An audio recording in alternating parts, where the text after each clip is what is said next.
Hey, it's Mark coming to you from Baker's Green Acres and the campaign trail. Sounds like I'm in a hen house. These guys are making a lot of noise. I had to stop at one point. Let me try it again. They've settled down.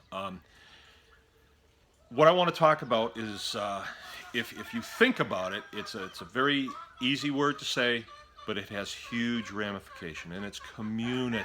A community. We are a community as a county. The community needs to be together. We cannot have groups of people that are disenfranchised from decision making and really knowing what's going on in the community. We can't have that. So the fix on that is fairly easy. It is known as accessibility. I bring this in from the military because we have these problems too within the military community. Is some folks are disenfranchised, right? You can't have that. As the commander, you need to know what's going on at the lowest levels as well as the highest levels. And there are different levels for sure. Different levels. People seek their own levels. But you need to know what's going on at all levels. And when I say accessibility, I mean you call that office and you say, I'd like to speak with the sheriff, if that's who you choose to speak with. And the secretary will say, do you need a half an hour or an hour? They're not going to question what you want to talk about. If you want to come in and talk about the national election, that's fine. I mean, it's your dime.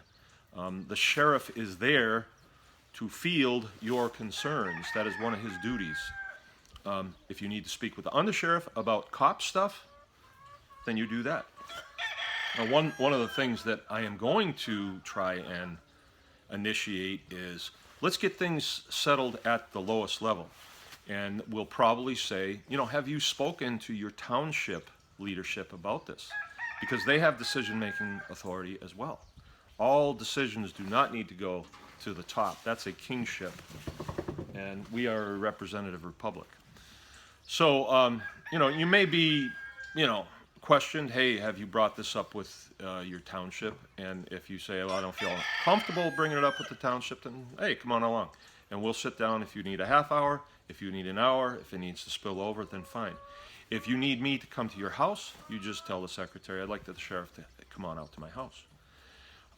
And we can arrange that however that needs to happen. Some folks can't get out. The county does provide me with a car, and that can be quite economical, actually, because the police cars generally get turned in about 150,000 miles.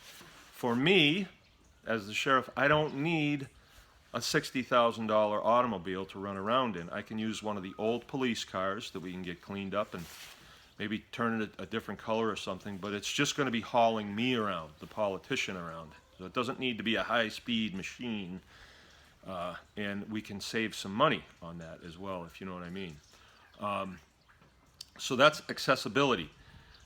From every level of this county, there will be accessibility, not just to a few, right? Accessibility on all levels. Now, you may be thinking, well, the sheriff is he's given us something, he's letting us come. No. Look, part of the job is policing. I have an undersheriff, and he takes care of the police work. Unfortunately, we have to do that. We have to do jail stuff. And it makes a whole lot of sense for a sheriff to have information coming from everywhere, and I'm not saying we snitch on each other. I'm not saying that. But if something legitimately is going wrong, we need to know. We have a handful of deputies. They're highly trained, highly motivated. I mean, these are the kind of guys that will strip off their web gear and dive in for your kid that's wedged under a dock or something. That's who these people are. They're true sheepdogs. But we only have about 10 or 15 of them. So we need the buy-in of what? The community. We need that. We desperately need that to know what's going on. We just need, there's some things, some criminality that's going on, and we all know what it is, and it just needs to, we just don't need it in this county. Take it over to another county or something. We just don't need it here. And that's doable, and I know that it takes a little bit more than that, but community is huge on that. And then franchising everybody into every aspect of this community. That's big. That's big in my book. This is Mark from Baker's Green Acres. Anyone can farm.